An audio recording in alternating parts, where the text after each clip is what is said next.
Okay, so today we're going to talk about something that I thought had gone away. I did. I thought it had gone away, but apparently it hasn't. So, a couple years ago, the Consumer Finance Protection Bureau, which has since renamed itself some name that I have not memorized yet, they put together some rules that were supposed to make it so that lenders were less able to bait and switch borrowers, right? Because that was the big thing. The big thing was back in the day, someone would say, oh, your rate's gonna be 3%. And then you get to the table to sign for your dream home and the rate would be 7%.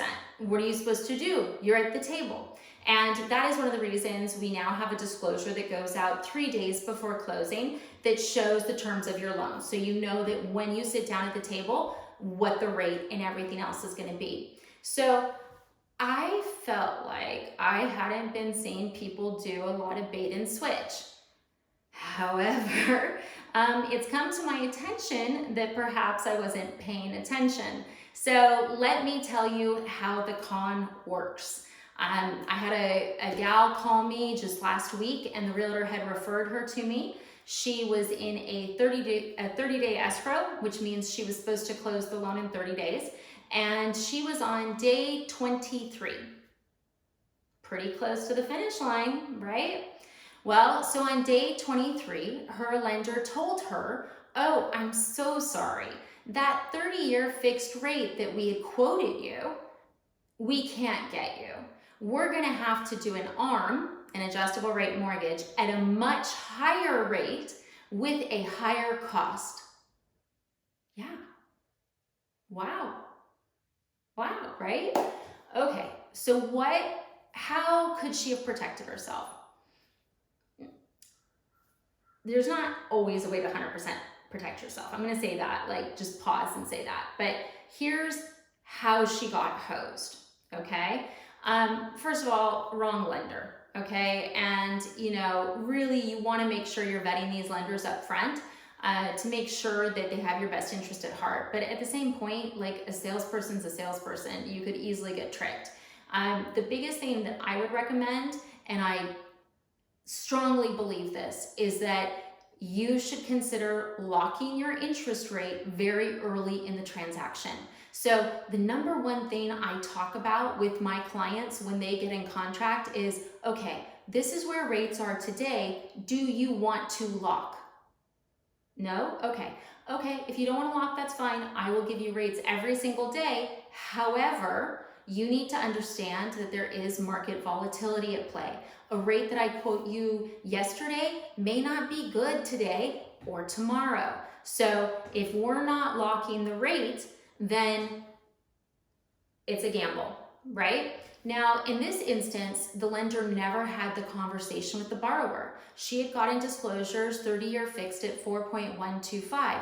She didn't know that she wasn't going to get that, and most people don't. Most people assume that the disclosure the lender says to them is what they will get, and that is wrong, okay? The only time you will get what's on that disclosure 100%, okay, 100% is if there's a checkbox, if it says locked, okay?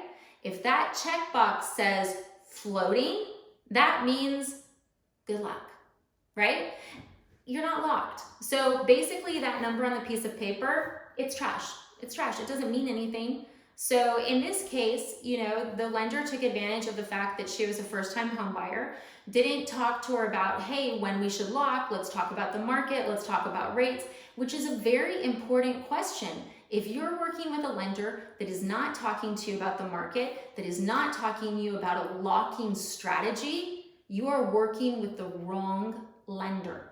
Seriously, it does not cost more money to work with the best lenders in the country. So why would you work with someone less than the best, right? It's a huge purchase. It's a huge purchase. Like, you need to work with the best. You need a locking strategy. Okay, so no locking strategy. So she's calling me because she had told the realtor about this and he's like, oh my God, call Jen. So we have a conversation and it doesn't sound like she needs to be in this weird program they're putting her into. It sounds like they're switching the program to a more expensive loan for her. And the problem is, I can't rescue her. Because I can't close a loan in 7 days. It's impossible. And the other lender knew that.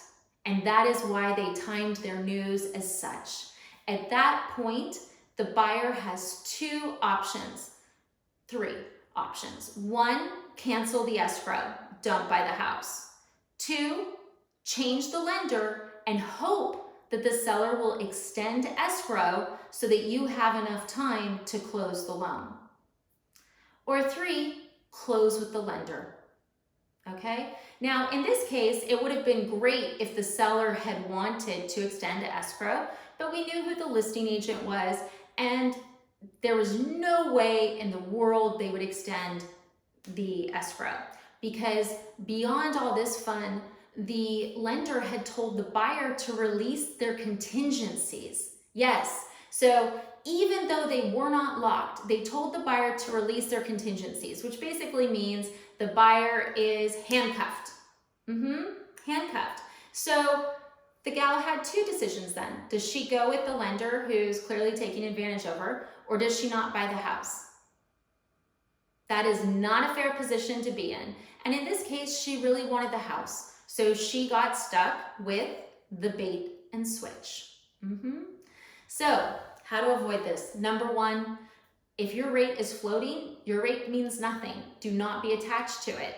If you're working with a lender who's not doing a locking strategy with you, dump them now, okay? You need to know if you're locked or not. Otherwise, you could become a victim of the bait and switch.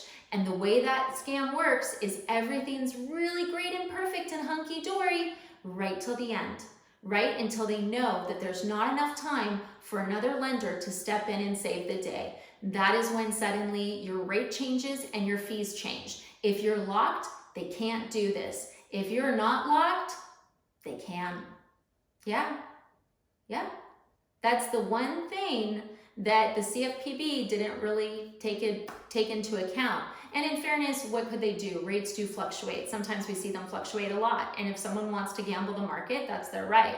But the big thing on this is that if you are buying a house right now and you are getting a loan and you don't know if you're locked or floating, I want you to call your lender today and find out. And if you're floating, I want you to find out, A, what are rates today? B, is it a good time to lock? C, why is it not a good time to lock?